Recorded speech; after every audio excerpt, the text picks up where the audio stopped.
안녕하세요. 오늘은요, 우리 삶에서 정말 때려야 뗄 수 없는 골칫거리, 바로 걱정에 대해 한번 파헤쳐보려고 합니다. 이 걱정을 다스릴 수 있는 아주 강력하면서도 실용적인 방법에 대해서 지금부터 하나씩 짚어드릴게요. 혹시 이런 생각 해보신 적 있으세요? 나는 분명히 씨앗을 심고 열심히 물도 주는데 왜 싹이 안 나지? 하는 그런 기분이요. 많은 경우에 우리의 노력이 열매를 맺지 못하는 이유가 바로 미래에 대한 걱정, 불안이라는 이 가시덤불 때문이라고 합니다.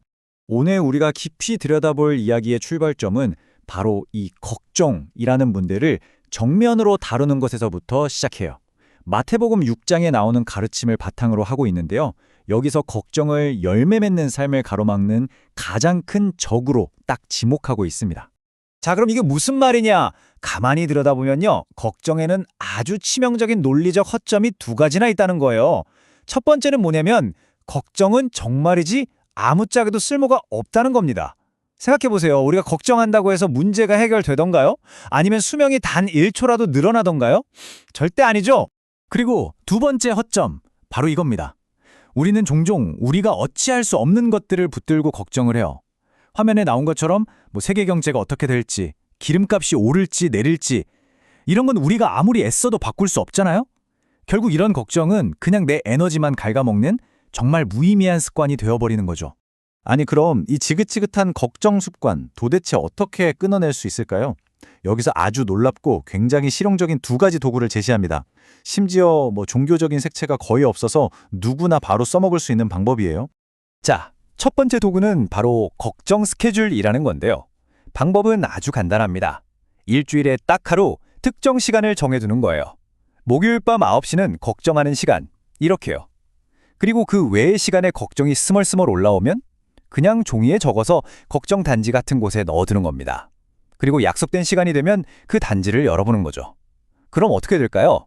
정말 신기하게도 그 안에 있던 걱정거리의 70%에서 80%는 이미 해결됐거나 아니면 더 이상 나한테 중요하지 않은 문제가 되어 있을 겁니다. 결국 대부분의 걱정은 그냥 흘려보내도 되는 거였다는 걸 깨닫게 되는 거죠.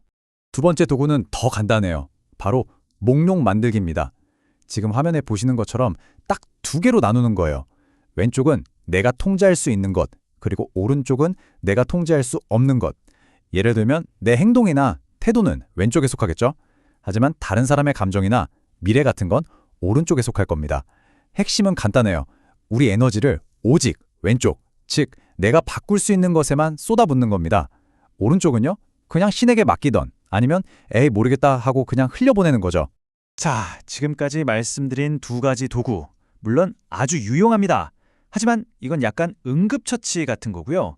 진짜 핵심은 훨씬 더 깊은 곳에 있습니다. 바로 우리 삶의 운영체제, OS 자체를 완전히 갈아엎는 수준의 근본적인 변화를 이야기하고 있어요. 이 근본적인 해결책을 아주 흥미로운 개인적인 이야기로 풀어내는데요.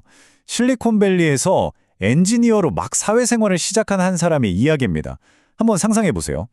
주변 동료들이 죄다 MIT, 스탠포드 이런 데를 나온 천재들인 거예요.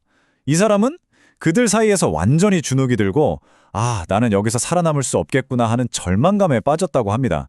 경쟁으로는 도저히 답이 안 보였던 거죠.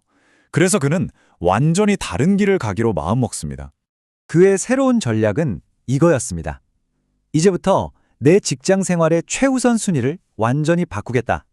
첫째, 내 직장 상사를 그냥 상사가 아니라 내 궁극적인 상사를 섬기듯이 대하겠다. 둘째, 내 동료들을 이겨야 할 경쟁자로 보는 게 아니라 내가 도와줘야 할 사람들로 여기겠다.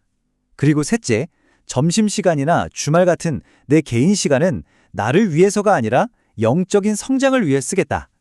이렇게 결심한 거죠. 자, 결과가 어떻게 됐을까요? 정말 놀랍게도요.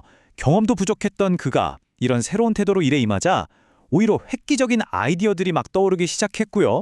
결국에는 엄청난 성공과 승진으로까지 이어졌다고 합니다. 그러니까 걱정하고 경쟁하는 대신에 우선순위를 바꿨더니 상상도 못했던 문이 열린 거죠. 바로 이 구절이 이 이야기의 핵심 원리를 담고 있습니다. 먼저 그의 나라와 그의 의를 구하라. 이게 무슨 뜻이냐면요. 우리의 필요, 돈이나 성공 같은 게 중요하지 않다는 말이 아니에요. 그게 아니라 우리가 가장 먼저 추구해야 할 올바른 첫 번째 것에 집중하면 나머지 필요한 것들은 마치 자석처럼 저절로 따라붙게 된다는 겁니다. 그런데 여기서 또 이런 질문이 생길 수 있죠. 좋아, 그렇게 우선순위를 바꿔서 열심히 했는데 그래도 큰 성공을 못하면 어떡하지? 맞습니다. 이게 바로 우리를 괴롭히는 또 다른 종류의 걱정이죠. 바로 성공해야만 한다는 그 엄청난 압박감이요. 이 문제에 대해서는 달란트 비유가 아주 중요한 통찰을 줍니다. 이 표를 한번 자세히 봐주세요. 첫 번째 종은 5달란트로 100% 수익을 냈고 두 번째 종은 2달란트로 역시 100% 수익을 냈죠. 그런데 주인이 한 칭찬을 보세요.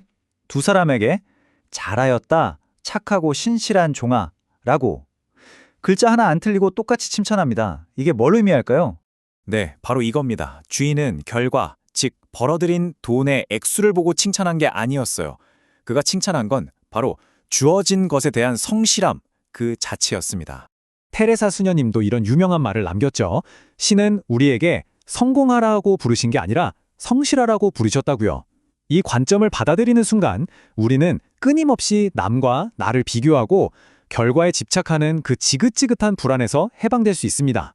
자, 그럼 이 모든 이야기들이 결국 어디로 향할까요? 바로 일상생활에서 우리가 붙들어야 할 마지막 그리고 가장 강력한 실천법으로 이어집니다. 그건 바로 우리의 모든 초점을 과거나 미래가 아닌 지금, 여기, 이 현재 순간으로 가져오는 겁니다. 한번 생각해 보세요. 우리 에너지의 대부분이 어디에 쓰이고 있나요?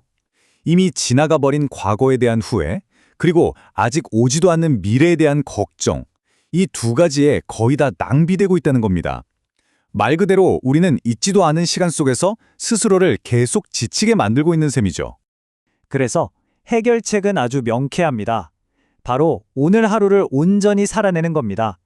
여기에는 두 가지 중요한 실천이 따르는데요. 첫 번째는 오늘의 사명, 즉 오늘 내가 해야 할 일을 미루지 않고 온 힘을 다해 해내는 것이고요. 두 번째는 오늘의 축복, 오늘 나에게 주어진 작은 기쁨들을 나중에가 아니라 바로 지금, 이 순간 온전히 누리는 겁니다. 마치 오늘이 내 인생의 마지막 날인 것처럼 모든 일에 최선을 다하고 오늘 마시는 커피 한 잔, 오늘 만나는 사람과의 대화 하나하나를 소중한 선물처럼 음미하는 거죠. 이렇게 우리의 모든 에너지를 오늘에 집중하면 신기하게도 내일에 대한 불안이나 어제에 대한 후회가 비집고 들어올 틈이 사라져 버립니다. 오늘 함께 살펴본 이 이야기들은 결국 걱정이라는 무거운 짐을 내려놓고 하루하루를 충실하게 살아냄으로써 진짜 열매 맺는 삶으로 나아가는 구체적인 길을 보여주고 있습니다. 그리고 마지막으로 우리 모두에게 이 질문을 던져주고 있네요. 만약 당신이 내일에 대한 걱정을 정말로 멈출 수 있다면 바로 오늘, 당신은 무엇을 이룰 수 있을까요?